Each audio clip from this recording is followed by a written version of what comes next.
Welcome to the streets of St. Petersburg in sunny Florida. It's rounds 3 and 4 of the Idemitsu Mazda MX-5 Cup presented by BFGoodrich. I'm John Hindhaugh. Joining me in the booth is Shea. Before we get to the action this weekend, let's have a look back at rounds 1 and 2 from Daytona in January.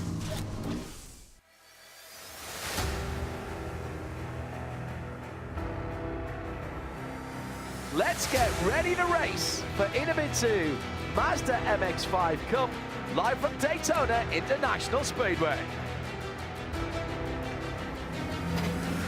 Unbelievable scrap in the midfield, and everyone has survived the first couple of corners. Sam Paley, here's Gonzalez. It's going to be a dead heat. Gonzalez goes to the line. It was Gonzalez. Zilic comes through to second. Green flag is in the air and we're racing. 3 wide through turn 3. Are you mad, guys? Come on. Thomas round the outside. It's between these two. Last year's champion takes the victory by 0.078 of a second. Celine Roland just missed out on the podium at Daytona, but got to this race, as he usually does, in style, flying himself in. He's a licensed pilot. Before we get to green, let's not forget last year's wild start.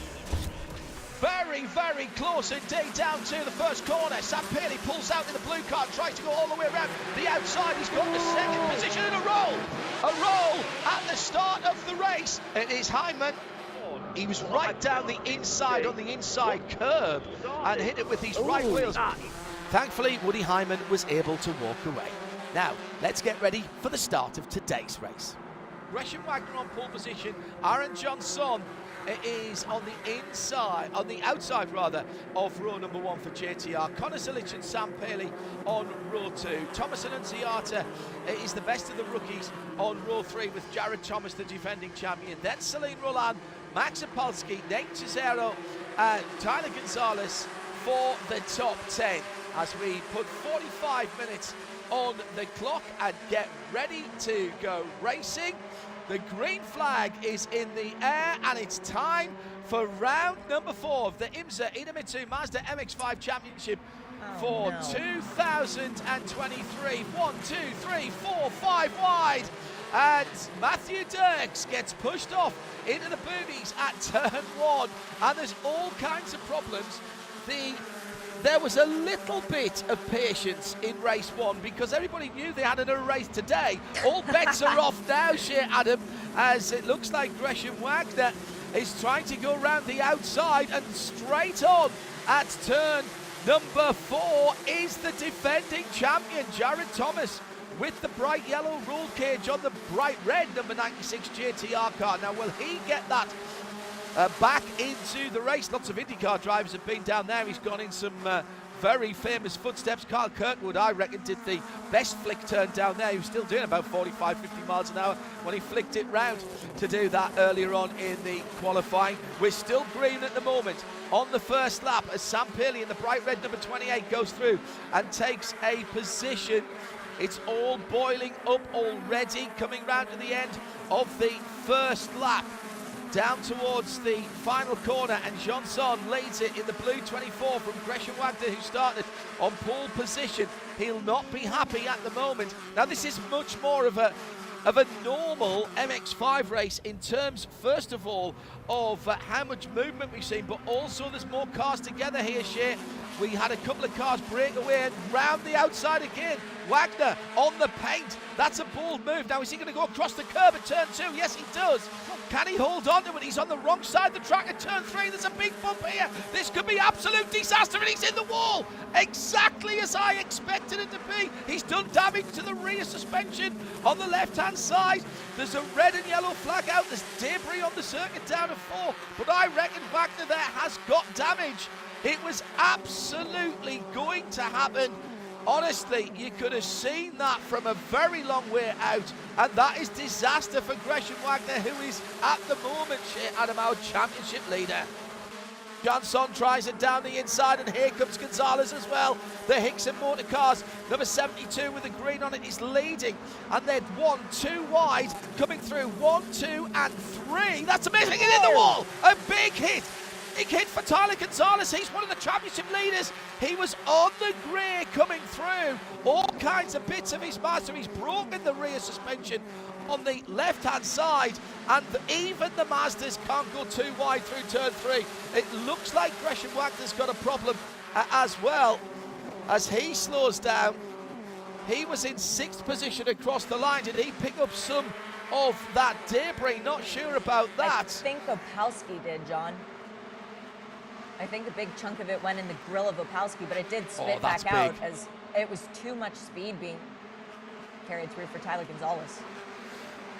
Well, that is a huge, huge moment for the championship. A flat 4-wheel drift from the erstwhile championship leader, Tyler Gonzalez, in his Copeland Motorsport car, as he came through turn 3, and he just couldn't hang on to it. Caution. The yellows are out with 26.5 minutes on the nose to go. Oh my goodness me. The championship, even at round 4, has been thrown into, well, complete disarray. The good news is that, yes, Tyler Gonzalez is out of his car. He's walking a little bit gingerly. He wanted a couple of top 5 or 6 finishes. He was 7th in the first race, the man who came in this weekend, leading for Copeland. This man has tasted success. He's feeling and favouring his left shoulder there. I am not surprised. That is where he went in very hard indeed. As we go back to green with just on 19 minutes to go. It's a decent restart from Connor Zilic in the Copeland car with the blue and green on the side. He's being pushed all the way into turn 1, literally, by Janson. But Annunciata's right there, tries to go around the outside and has managed to do a tremendous job. Has he pulled that one up? I think he might have, going through turn 3. Annunciata then, the man with the and a big moment for, it's like playing bar billiards. Gresham Wagner got massively sideways, could not hold the car going down towards turn 4, and has taken Annunciata out. Absolutely no fault there to Annunciata. Our llama farmer, the number 20, Hernan Palermo, a couple of laps down, has managed to avoid the worst of that. But that is disaster for the top rookie, and that will put Nate Cicero into the lead of the rookies race here. But that was a really odd situation for Gresham Wagner. Back out. Yellows are back out again. Yellows breeds yellows. I'm afraid Gresham Wagner's not getting any points out of this one. Well, that was one of the more extraordinary things I've seen. Wagner goes to the side of the track. Now, does he get a little nudge from behind? He does. Yes. He does from Noaker. Noaker is going to get that. In billiards, he'd get 3 points for that. That was a plant. But here, I think he's going to get a drive-through. And absolutely no responsibility or blame there for Gresham Wagner, nor for Annunciata. My goodness me. But you know who this caution helps, John, is Connor Zilic, because it's another lap led for him. It will be at least 1 or 2 more behind the safety car while we get this incident cleaned up, meaning that he and Aaron Johnson will be tied on laps led by the time we go back to green. It will be a full-fledged fist fight between the two of them, going not only for the championship lead, as it will be at the end of this race, but that bonus 10 points, that could make a big difference here today too. With colder and rested BFGoodrich Tires, we're going for a dash for cash and for points. 7 minutes and 13, 12, 11, 10 seconds to go on the clock as the green flag waves on the runway at Albert Whitney Airport here. And we are back to green flag racing for the last 7 minutes of round number 4. Big defensive move thrown to the right-hand side by Connor Zilic in the Hickson Motorsport number 72. The blue car in behind is Aaron Johnson. Robert Noaker is right there as well. He had a fast car over one lap. Then Alex Bashura's up into 4th position ahead of Joe Dan, and somebody's hit the wall. That's John Jadwan. It's Joe Dan who's hit the wall. And he's going to there's take more out, contact. oh my goodness, he's hit Matthew Dirks. Matthew Dirks. Oh, that's going to be another full course yellow. That's It is. broken rear suspension on the number 39 car of John Jodouin, who started in 4th position. He slapped the wall in turn 3 and carried on. What an amount of attrition we've had here. It was a slide into the turn 3 wall, and then the suspension broke on that number 39 car and pitched it across the track into Matthew Dirks. Oh my goodness me. So what happened to Nate Cicero? How was he involved in that as well? Oof, Oh, big hit into the tires, Huge John. hit, yes. That was the Matthew Dirks car that hit Nate Cicero and pushed him into the tyres at turn 4. Thank goodness for those tyres. So the 20, and Peter Atwater's involved as well. Another car, the bright green number 26. Oh my goodness me. That's going to end the race. I cannot see this being cleared by the time we get to the end of this race. We've got 2 penalties that have just been called from race control. Max Zapolsky came into the pit lane. He ran over pit equipment. That's going to be a drive-through penalty, which obviously will be time added to the end of this race. But there has been a penalty called as well for Robert Noaker for that contact that we saw earlier on with Gresham Wagner, meaning he will lose that 3rd place finish.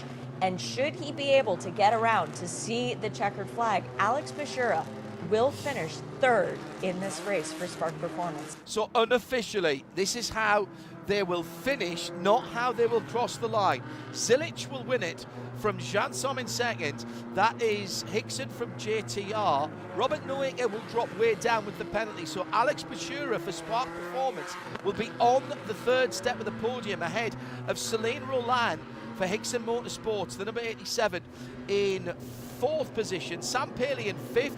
Anthony McIntosh in 6th. Grant West in 7th will be the best of the rookies.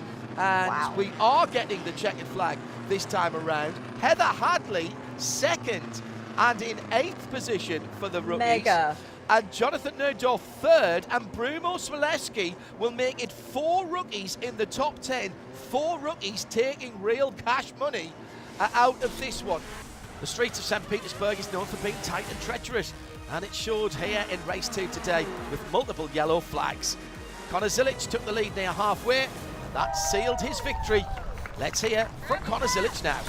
After practice, we were hooked up. I mean, we've had the best car all weekend long in the field, so made my job easier and made me look good. So just thankful for everyone once again, and obviously not the way I wanted to win, but we'll take it.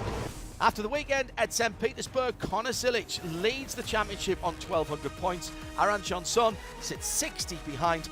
Then it's Celine Roland and Gresham Wagner, 150 and 180 points behind Zilic. Rounding out the top 5, Sam Paley.